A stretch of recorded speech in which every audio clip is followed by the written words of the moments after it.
Ontem foi o Dia Nacional do Combate ao Abuso e Exploração Sexual de Crianças e Adolescentes. Aqui na Gemesa do Iguaçu tivemos uma passeata no período da manhã,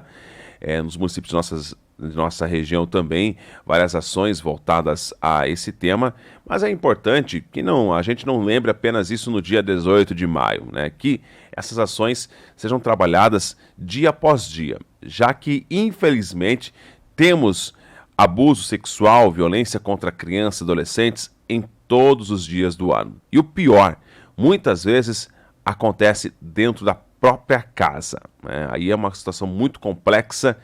e que é de extrema necessidade que uma sociedade como um todo esteja engajada. Não apenas passar a responsabilidade, a polícia que se vire, o conselho tutelar que se vire, né, que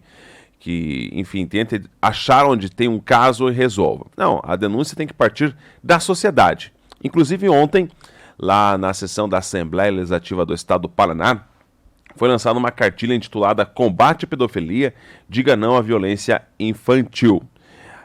Teve uma apresentação, então, por parte do Ministério Público do Paraná, falando sobre o tema, e eu vou trazer aqui uma parte da fala, então, do doutor Olímpio de Sá Sotomayor, ele que é o procurador responsável pelo Centro de Apoio Operacional da Criança, do Adolescente, da Educação e a Escola Superior do Ministério Público, falando sobre as responsabilidades de cada um, né, que a denúncia deve ser feita, em especial, aí essas denúncias devem ser averiguadas, né, por mais que seja, então, uma suspeita, alguém faz a denúncia no Disque 100, olha, eu suspeito que o tio está abusando do sobrinho, um exemplo só. E os órgãos responsáveis, nesse caso os órgãos municipais, como é o caso do Conselho Tutelar, tem que estar averiguando, não dá para, enfim, fazer vistas grossas, porque senão acontecem situações lamentáveis se acontecerem, inclusive aqui na nossa região, de forma recentemente, onde uma criança acabou vindo a óbito. Então, o próprio Ministério Público, através do procurador, traz essas orientações tão importantes para uma sociedade como um todo. Eu tenho sempre na minha mente e no meu coração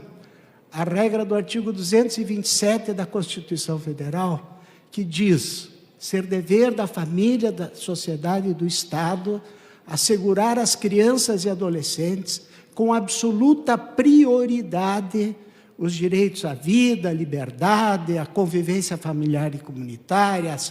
à educação, à profissionalização, ao esporte, ao lazer, à cultura, enfim, além de colocá-los a salvo de toda forma de negligência, de discriminação, de exploração, de violência, de crueldade e opressão. Quando nós tratamos especificamente desse tema, nós estamos tratando de práticas criminosas que causam traumas irreversíveis em crianças e adolescentes e que reforçam a condição delas de estarem à margem dos benefícios produzidos pela sociedade. Pensar em infância e juventude nos obriga, desde logo, pensarmos nos conselhos dos direitos da criança e do adolescente e, neste caso específico, pensarmos também nos conselhos tutelares. Os conselhos de dos direitos da criança e do adolescente, diz o texto do Estatuto da Criança e do Adolescente, são espaços deliberativos acerca da política pertinente à infância e à juventude. Esses conselhos têm composição paritária entre representantes de órgãos públicos e em igual número de representantes de entidades da sociedade civil organizada. Eles respondem àquela proposta de democracia participativa contida no artigo 204, inciso 2º, da Constituição Federal, no sentido da obrigatoriedade da participação da população, através das suas entidades representativas, na formulação das políticas públicas e no controle das ações governamentais em todos os níveis. Eu digo da importância disso, porque são exatamente os conselhos, especialmente os conselhos municipais dos direitos da criança e adolescente, que devem fazer o diagnóstico da situação da infância em cada localidade e, a partir daí, formular uma política consequente, levando em consideração a realidade de cada município, que se apresenta, obviamente, uma diferente de outros, né? E por isso mesmo necessitam de uma política específica. Eu me referi ao princípio da prioridade absoluta constitucional, que significa, no que é mais importante, preferência na formulação e execução de políticas públicas e destinação privilegiada de recursos para a área da infância e do adolescente. Eu diria que não basta formular a melhor das políticas a favor das crianças e adolescentes se não houver, presidente, a destinação dos recursos necessários para a implementação dessas mesmas políticas. Aqui no Paraná, nós, a partir de um determinado momento, passamos a dizer que, enfim, respeitando as duas mais importantes bandeiras da infância e da juventude, a primeira, que lugar de criança é na família, que é a principal agência de socialização do ser humano, que é o espaço de afeto necessário para o desenvolvimento sadio das crianças e adolescentes. E que lugar de criança é na escola, deputado Plauto? Porque a escola é, segundo o texto constitucional, o espaço adequado para o desenvolvimento pessoal,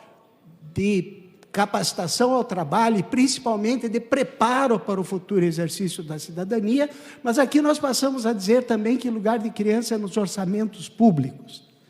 de que de nada vale o melhor dos discursos a favor da infância e da juventude, e, aliás, todos fazem esse discurso, se no momento da elaboração das leis orçamentárias não houver, como eu disse, a previsão dos recursos necessários para a implementação dessas políticas. E é nesta área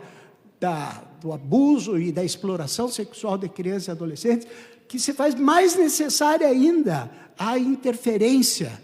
do Estado, a interferência de políticas públicas capazes de atender aos direitos elementares das famílias e dessas crianças e adolescentes que são vítimas de abuso e exploração sexual.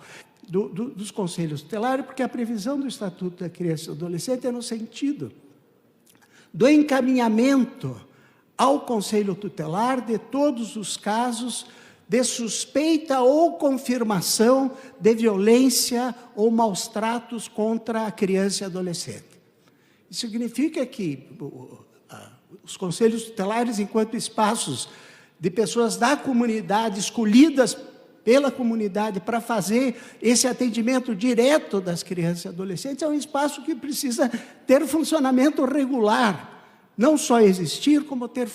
funcionamento regular, e daí a importância de se destacar nessa matéria, deputado Gilson, a importância dos conselhos tutelares. Mas eu vou concluindo para dizer da importância da sociedade ter olhos para enxergar e denunciar os casos de abuso e violência sexual contra as crianças. Infelizmente, os índices da existência dessa violência indica práticas dentro da própria família. Intra-residentes, são os próprios familiares a praticar, e, portanto, há que a sociedade ter essa capacidade de identificar esses casos e, como quer a lei, não só de confirmação, mas de suspeita da existência dessa violência, e comunicar ao Conselho Tutelar, que, na sequência, certamente comunicará ao Ministério Público para a adoção das medidas legais cabíveis. E, portanto, esse destaque em relação à importância de intervenção da sociedade. Daí, deputado Gilson, a importância do lançamento da cartilha de hoje, no que trata do enfrentamento, do combate à pedofilia, porque o que se pretende é exatamente o esclarecimento da sociedade acerca da importância da sua intervenção. Para além da sociedade, a existência de uma rede de proteção às crianças e adolescentes, também previsto no Estatuto da Criança e do Adolescente, rede essa que precisa ser instituída, né, em todos os municípios. E daí, finalmente, dizer que os espaços onde há a maior incidência de indicação da ocorrência são os espaços da escola e do sistema de saúde. O Estatuto torna obrigatório, tanto no sistema educacional quanto no sistema de saúde, a comunicação desses casos, insisto, de suspeita ou confirmação de violência ou maus tratos de criança e do adolescente, e, portanto, então, os profissionais dessas áreas precisam estar sintonizados com essa responsabilidade de levar a conhecimento das autoridades a possibilidade da existência de violência contra criança e adolescente, inclusive no que diz respeito ao abuso e exploração sexual.